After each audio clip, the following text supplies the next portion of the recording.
Hello friends, welcome back Siddharvak channel நண்பர்களே. இன்னைக்கு இந்த வீடியோவில் ஒரு சூப்பரான ஜோதிட தாள்களை தான் பார்க்க போகிறோம்.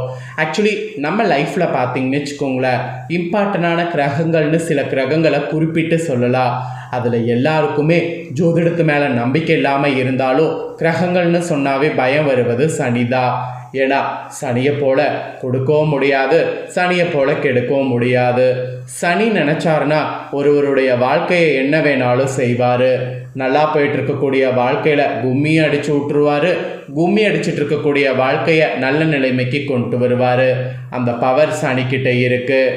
ஈஸ்வரருடைய பட்டம் பெற்றதில் சனீஸ்வரரும் ஒருவர்.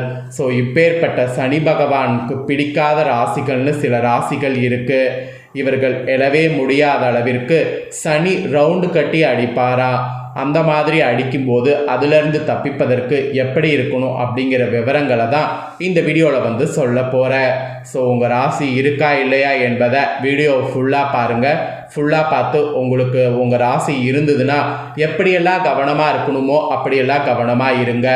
இந்த மாதிரியான தாள்களை கேட்கும்போது நிறைய பேர் டவுட் பட்டுட்டே இருக்கிறீங்க. டவுட் மட்டும் பட்டு இதெல்லாம் பார்த்தீங்கன்னா கண்டிப்பாக வேலையாகாது. எதுவாக இருந்தாலும் நம்பிக்கை ரொம்ப முக்கியம். நீங்கள் யோசிச்சு பாருங்களேன், நம்ம லைஃப் பார்த்தீங்கன்னு வச்சுக்கோங்களேன், ஒவ்வொரு நாள் ஒவ்வொரு மாதிரி இருக்கும். சில நாள் ரொம்ப சந்தோஷமாக இருக்கும், சில நாள் ரொம்ப வருத்தமாக இருக்கும், சில நாள் என்னன்னே தெரியாமல் தானாக பிரச்சனை வரும், சில நாள் வந்த பிரச்சனை தானாக போயிடும். இதெல்லாம் நீங்கள் யோசிக்கும் போது இது எப்படி அப்படின்னு நீங்கள் யோசிச்சிருக்கீங்களா? நீங்கள் யோசிச்சு பார்த்தீங்கன்னா தெரியும், அதுக்கு எல்லா காரணம் கிரகங்கள் தான். ஏன்னா கிரகங்கள் ஒவ்வொரு நாளும் ஒவ்வொரு மாதிரி அமையும். அதை பொறுத்து தான் உங்களுக்கு அப்ஸ் அண்ட் டவுன்ஸே இருக்கும். அதை நீங்கள் கரெக்டாக தெரிஞ்சு அப்பப்போ அதற்கேற்ப நடந்துக்கிட்டிங்கனாவே கண்டிப்பாக லைஃப்பில் நிறைய விஷயங்களை நீங்கள் கரெக்டாக ஹேண்டில் பண்ணி வெற்றி பெற முடியும். அதில் சனி பகவான் தான் மெயின் கேரக்டரு. சனி பகவான் பற்றி சொல்லணுன்னா அவரை போல் யாருமே ஒருவர் இருக்க முடியாது. ஏன்னா இருக்கக்கூடிய கிரகங்கள்லேயே நீதி தவறாத நீதிமானாகவும் சக்தி படைத்த ஒரு ஈஸ்வரர் பட்டம் பெற்றவரும் அவர்தான். நம்ம என்ன விஷயங்கள் செய்தாலும் அதை நோட் பண்ணிக்கிட்டே இருப்பார். எப்படி சித்திரகுப்தர் நாம் செய்யக்கூடிய விஷயங்களை நோட் பண்ணி பாவ கணக்கை எழுதுகிறாரோ, புண்ணிய கணக்கை எழுதுகிறாரோ, அதுபோல் அந்த பாவ புண்ணியத்துக்கேற்ப நமக்கு வாழக்கூடிய நாட்கள்லேயே தண்டனை கொடுக்கக்கூடிய ஒரு நீதி தவறாத நீதிமானாக இருப்பது சனி பகவான் தான்.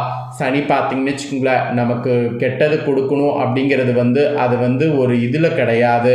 நம்ம செய்யக்கூடிய அந்த விஷயத்துக்கேற்ப தான் நமக்கு கொடுப்பாரு. நம்ம நேர்மையாக இருந்தால் நேர்மையான பலனை கொடுப்பாரு.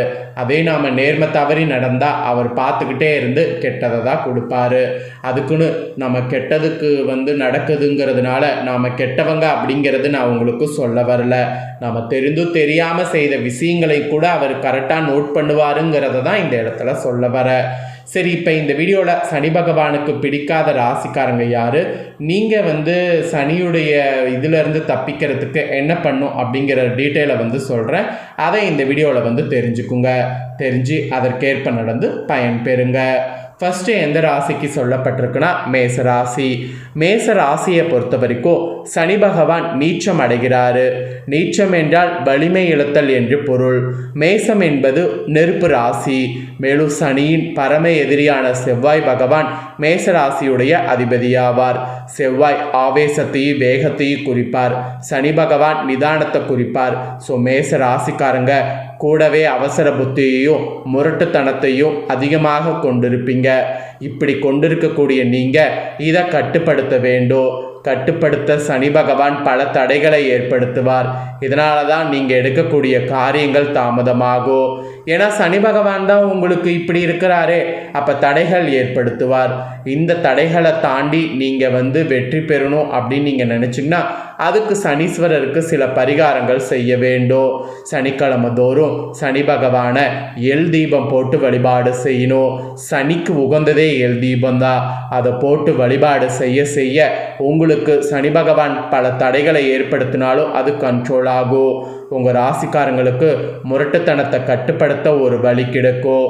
உங்களுடைய காரியங்கள் தாமதமாகாமல் சீக்கிரம் சரியாகும்.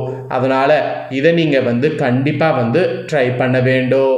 ரெண்டாவது எந்த ராசிக்காரங்களுக்கு சொல்லப்பட்டிருக்குன்னா சிம்மம்ல பிறந்த சிம்மம் ராசிக்கு குறிப்பிடப்பட்டிருக்கு. சிம்மம் ராசிக்கு அதிபதியாக சூரிய பகவான் விளங்கிட்டு வராரு. புராணங்கள் படி சூரிய பகவானுக்கு அவரது மகனான சனி பகவானுக்கும் இடையே சமூகமான உறவு கிடையாது. எந்த அப்பா மகனுக்கு இருக்கு, ஸோ சனிக்கும் அந்த மாதிரி தான். ஸோ சிம்ம ராசிக்காரங்க இயல்பிலேயே அதிகாரம், தலைமை பண்பு மற்றும் தற்பெருமை கொண்டவர்களாக இருப்பீங்க. சனி பகவான் பணிவையும் எளிமையும் விரும்புவர். எனவே சிம்ம ராசிக்காரங்க நீங்கள் அகந்தையை உடைக்கணும். அந்த தாங்கிற அகந்தையை நீங்கள் உடைச்சிங்கனாவே பல விஷயங்கள் உங்களுக்கு சாதனையாக மாறும். ஸோ உங்களுக்கு அதிக சோதனைகள் வருவதற்கு காரணமே அகந்தை தான். அதனால் அகந்தையை அகற்றிட்டீங்கன்னாவே சோதனைகள் ஏற்படுவது தடுக்கப்படும். குறிப்பாக ஏழரசனி காலங்களில் கடும் போராட்டங்களை சந்திக்க நேரிடும். நீங்கள் தான் என்னதான் பிளான் பண்ணி ஒவ்வொரு விஷயத்தை நீங்கள் பண்ணாலும் உங்கள் வாழ்க்கையில் திடீரென நீங்கள் எதிர்பார்க்காத அளவுக்கு மருத்துவ செலவு, அதோடு தேவையற்ற உடல் அசதி, உடல் சோர்வு இந்த மாதிரி நிறைய ஏற்படும். அதெல்லாமே நீங்கள் பொறுமையாக இருந்தால் தான் ஹேண்டில் பண்ண முடியும். ஸோ அகந்தையை அழிச்சிருங்க. அதை அழிச்சிக்கிட்டிங்கனாவே உங்களுக்கு பாதி ப்ராப்ளம் சால்வ் ஆகும். பிறப்பிலே அந்த குணம் இருக்கும், ஆனால் அதை அழிக்கணும் அப்படின்னு நீங்கள் நினச்சி ஒரு ஸ்டெப் எடுத்திங்கன்னா தடைகள் வந்தாலும் முயற்சி பண்ணிங்கன்னா அழிக்க முடியும். ஒரு விஷயத்தை நம்ம ஃபோக்கஸாக பண்ண அது நமக்கு வெற்றி கொடுக்கும். அதனால் சிம்ம ராசிக்காரங்க அகந்தை அழிக்க பாருங்கள். மூணாவது எந்த ராசிக்காரங்களுக்கு சொல்லப்பட்டிருக்குன்னா கடக ராசிக்காரங்களுக்கு சொல்லப்பட்டிருக்குங்க. கடக ராசிக்காரங்க நீங்கள் என்ன மாதிரி சவால்கள் இருக்குது, நீங்கள் எப்படி ஹேண்டில் பண்ணுங்கிறத சொல்கிறேன். தெளிவாக உங்களுக்கான பலனை நோட் பண்ணிக்கோங்க. சந்திர பகவானுக்கும் சனி பகவானுக்கும் எப்பொழுதுமே 7ஆம் பொருத்தம் தான். எனவே சந்திரன் ஆளுகக்கூடிய கடக ராசிக்கு சனி பகவான் குறைந்த பலன்களே வழங்குவார். சனிக்கும் சந்திரனுக்கிடையே உள்ள தொடர்பு புணர்ப்பு தோஷம் என்று அழைக்கப்படும். சந்திரன் மனதை குறிப்பவர், சனி பகவான் தூக்கத்தை குறிப்பவர். கடக ராசிக்காரங்க மிகவும் இயல்பிலே மேன்மையானவங்க. சனி பகவான் எப்பயுமே உங்களை ஆட்கொள்ளும் பொழுது தகுந்த ஒரு மன உளைச்சலையும் தனிமையும் கொடுத்து மனதளவில் உங்களை பக்குவப்படுத்துவார். ஆக்சுவலி இது ஒரு வகையில் நல்லது தான். ஏன்னா அது கண்டிப்பாக உங்களுக்கு லைஃப்பில் பார்த்தீங்கன்னு வச்சுக்கோங்களேன் நிறைய ஸ்ட்ராங்காக இருக்கிறதுக்கு வழிவகை செய்யும். அதனால் நீங்கள் ஸ்ட்ராங்காக இருக்கிறதுக்கு இதை கண்டிப்பாக ஏற்றுக்குங்க.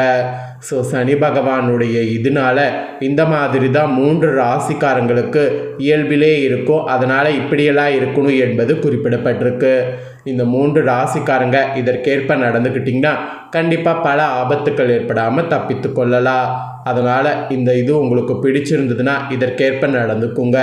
ஸோ இந்த வீடியோவில் சனினால் என்ன மாதிரியாக முன்னேறணும் அப்படிங்கிறத அந்த 3 ராசிக்கு ஷேர் பண்ணதை நீங்கள் தெரிஞ்சிருப்பீங்க. தெரிஞ்சதுக்கேற்ப நடந்து பயன்பெறுங்க. இதை உங்கள் ஃப்ரெண்ட்ஸ் அண்ட் ஃபேமிலிக்கு ஷேர் பண்ணுங்கள். அவங்களும் இந்த வீடியோ பார்க்கட்டும். அவங்க ராசி இருந்தால் சனியினால் எப்படி தப்பிக்கணுங்கிறத தெரிஞ்சு இதற்கேற்ப நடந்து பயன்பெறட்டும். இதே போல் புதிய தகவல்களை தெரிந்து கொள்ள சேனலை சப்ஸ்கிரைப் பண்ணுங்கள், கூட பெல் பண்ண ப்ரெஸ் பண்ணுங்கள். நெக்ஸ்ட்டு இதே போல் சுவாரஸ்யமாக வேறொரு புதிய வீடியோவில் சந்திக்கிறேன்.